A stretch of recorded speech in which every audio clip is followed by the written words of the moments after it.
When producers added 13-year-old Luca Anderson to the Rising Virtuoso showcase, they figured he'd be a heartwarming filler between the real stars.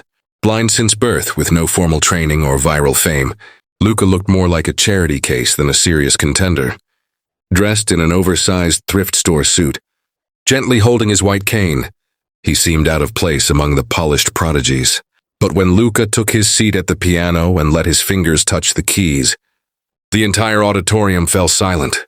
What followed left the judges speechless, the audience in tears, and the whole world listening. Before we begin, hit like and tell us where you're watching from. We love hearing from you. Let's get into the story.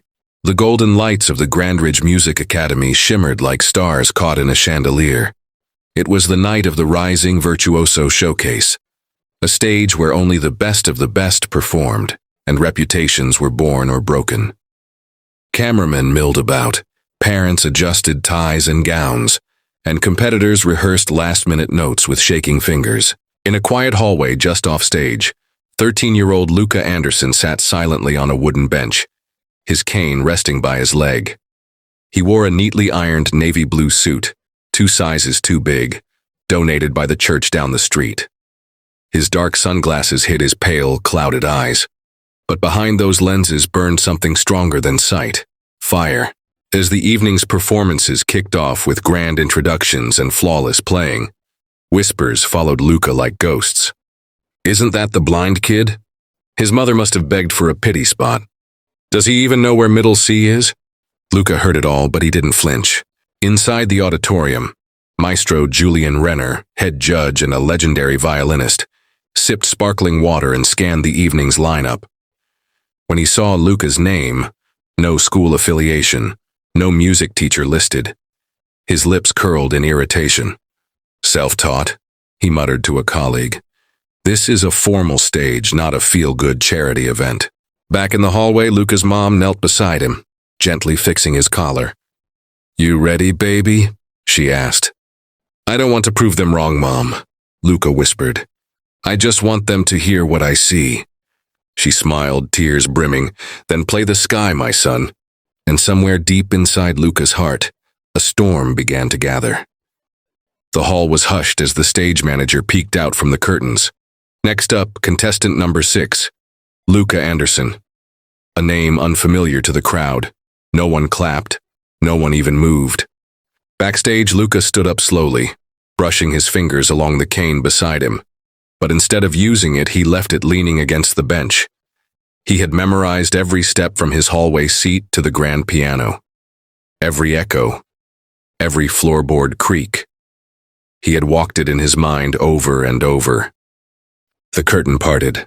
As he stepped onto the stage, the whispers returned. "Where's his helper? Is this part of the act? He's really going up there alone?" Maestro Renner leaned forward, arms crossed. Luca found the bench by feel, touching its edge, then the polished surface of the piano like it was a living thing. He sat down gently. The bench gave a soft creak beneath his weight. He took a breath, not of fear, but of focus. From his seat in the front row, Renner watched closely, waiting for the mistake. He expected a stumble, a wrong key, maybe a complete freeze. But Luca's hands lifted, and they began to move. The first note was a whisper, delicate and almost hesitant, like the shy opening of a conversation. Then came a second note, and a third, melody blooming, raw and pure.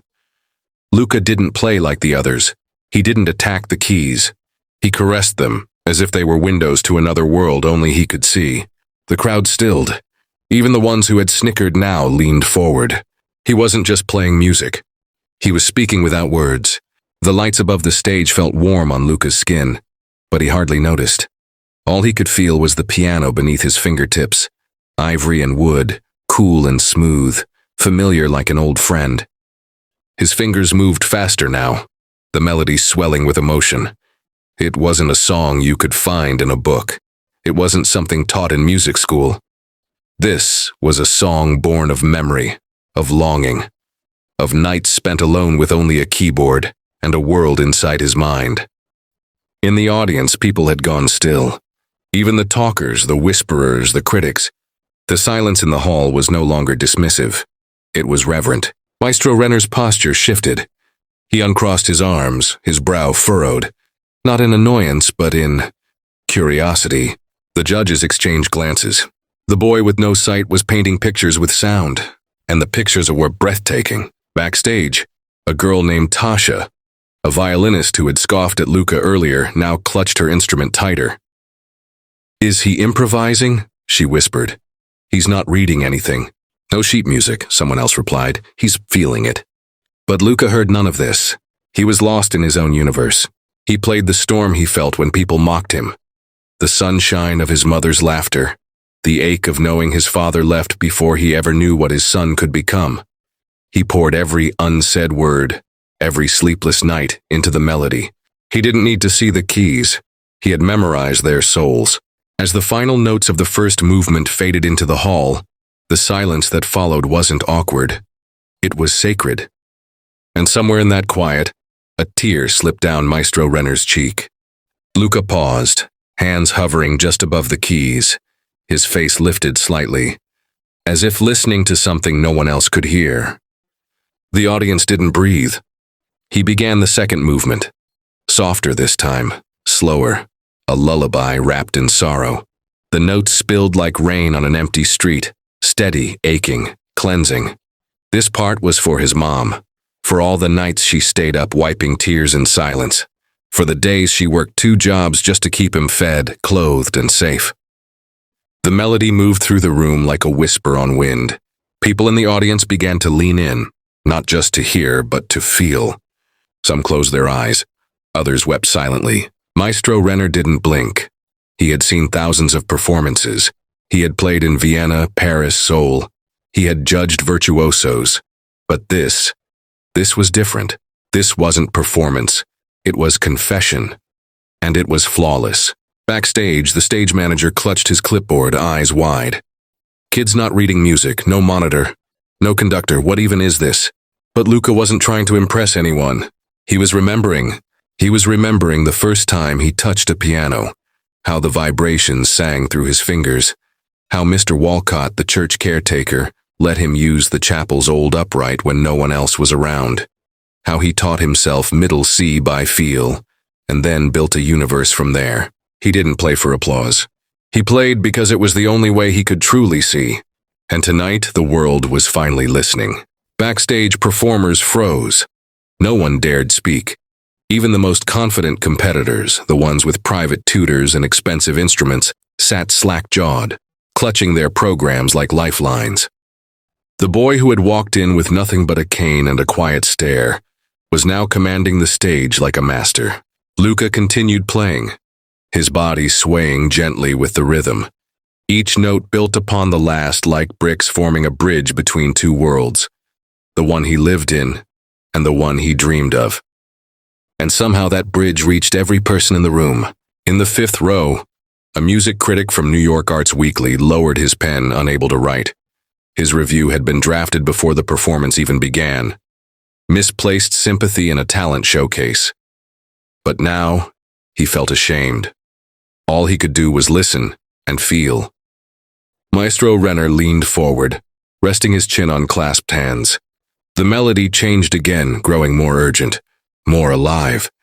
This movement was a conversation, no, a confrontation, with every moment Luca had felt invisible. When the school music teacher told him, "You'd be better off learning Braille instead of Beethoven." When he was laughed at for not finding the right key fast enough. When he was excluded from the school recital because there were too many steps on stage. He played all of it, every sting, every doubt, and he transformed them into something beautiful. The crowd still made no sound, not from boredom but from fear of shattering the spell. Backstage, someone whispered, "This boy, he's not just playing music, he is music." And at that moment even the loudest doubters fell silent. The final movement began, not with a roar but with a whisper. Luca's hands barely touched the keys. The notes came like distant thunder, trembling, gentle, full of restraint. It was the kind of music you didn't just hear. You felt it settle into your bones, like a memory you didn't know you missed. He was playing a storm, but not one of chaos or fury. This was a storm of becoming, of shedding every label, every limitation, of rising above. On stage, his body leaned into the piano. His fingers moved with clarity, grace, and power. He wasn't trying to remember notes. He was the notes. And every time a key was struck, it was like he peeled back another layer of himself for the world to see. In the wings, his mother pressed her hands to her lips, shoulders trembling with quiet sobs. She wasn't crying from sadness or even pride. She was crying because her son had finally found his voice, and it was loud enough to shake the world. Even Maestro Renner, the man known for his brutal critiques and cold precision, had dropped his pen. He didn't even realize he was standing. The final notes arrived not with a bang, but with peace, like the sky after rain. Luca held his hands over the keys as the sound faded into silence. He didn't move. He just sat, breathing, feeling the energy around him, the stillness of hearts captured. Then slowly he stood. His cane still rested backstage, forgotten. He bowed, not to be polite, but to honor the music. And the silence that followed, it was thunder, the kind that speaks louder than applause ever could. For a long moment, the auditorium stayed frozen. Then someone stood. It was Maestro Renner, the strictest judge in the country. The man who once said that music is measured, not felt, was on his feet, eyes glistening, lips slightly parted in awe. He clapped once, loud and firm, then again. Others followed, first in scattered pairs, then row by row. The audience rose as one, a wave of silent reverence breaking into thunderous standing ovation. Applause rained down like a crashing tide. People wept. Strangers reached across rows to hold each other's hands. The music had unlocked something inside them. It had spoken to places untouched by words: grief, joy, memory, love. Luca didn't flinch. He bowed once more, then turned toward the backstage entrance, carefully finding his way off stage, head held high. The same boy who was doubted minutes ago had just brought a hall full of people to their knees, with no vision, no script, and no need for anyone's permission.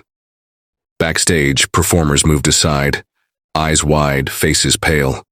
Even the older students who had mocked him earlier stepped back, unsure how to speak. His mother rushed forward, arms out, but didn't say anything. She didn't have to.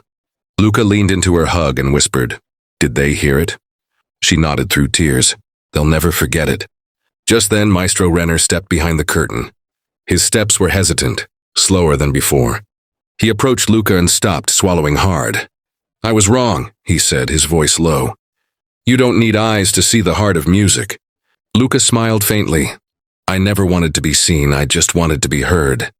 And tonight he was. The next morning, the world woke up different. Clips from Luca's performance had exploded across social media. A video titled, "Blind Boy Brings Concert Hall to Tears Without a Single Sheet of Music" had gone viral overnight. Millions had watched it. Thousands shared it with captions like, "This isn't just music, this is healing. I've never cried like this before." Luca Anderson, remember that name. TV stations called. Journalists begged for interviews. Reporters flooded the Music Academy with questions. Where did he learn? How does he play without seeing the keys? Is he some kind of prodigy? But Luca didn't care about any of that. He was back in the small church chapel that morning, sitting at the old upright piano, his fingers tracing the chipped keys. It wasn't polished like the one on stage. It was old, out of tune. But it was home. He played a quiet melody, one no one would ever hear except the sunlight through the window, and the dust dancing in its glow. That afternoon, a journalist from the New York Times arrived, notepad in hand, camera crew waiting outside. She knelt beside him, gentle, respectful. "Luca," she asked, "how did it feel, bringing a room full of people to tears?" Luca tilted his head. "I didn't try to make anyone cry. But you moved people, changed them." He paused. "I don't play to change people. I play because music is where I go when I don't have anywhere else." She blinked, stunned. Then she asked, "What do you want next?" He smiled. "To play again, somewhere quiet, somewhere loud, anywhere the sky can hear me." And the world began to understand. Luca didn't play for applause. He played to live. Days passed. The world kept talking. Luca's name was printed on magazine covers, music blogs, and even a small headline in Rolling Stone. The boy who played the sky, a blind pianist who sees more than most. But Luca stayed quiet through it all. He returned to school where things felt different. The same kids who used to avoid him in the lunchroom now waved shyly or asked for selfies. Teachers suddenly remembered his name. The principal called him a shining light of the school. Still, Luca didn't let it change him. Fame wasn't his goal. Music was his home, and his home didn't need spotlights.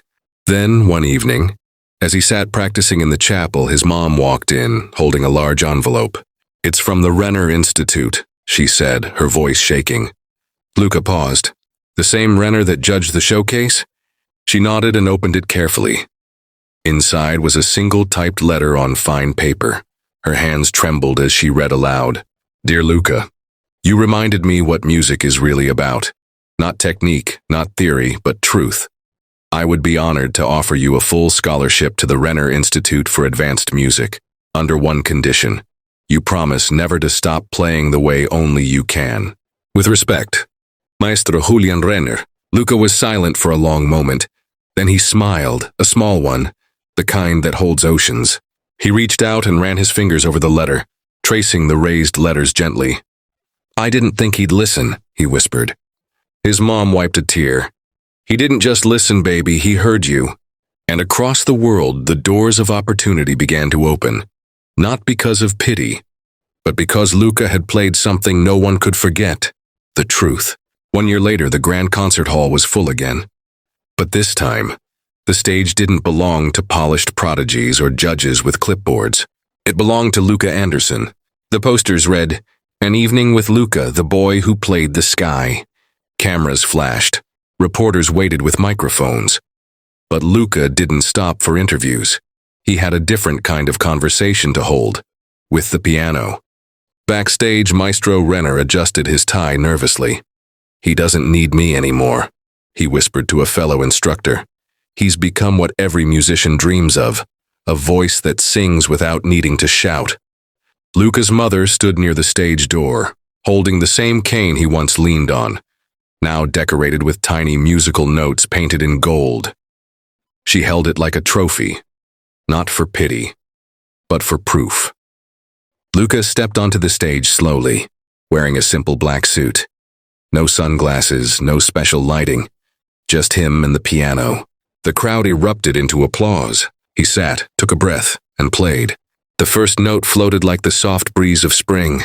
Then the melody rose, strong, defiant, joyful. It sang of battles fought, of tears turned into rivers of strength.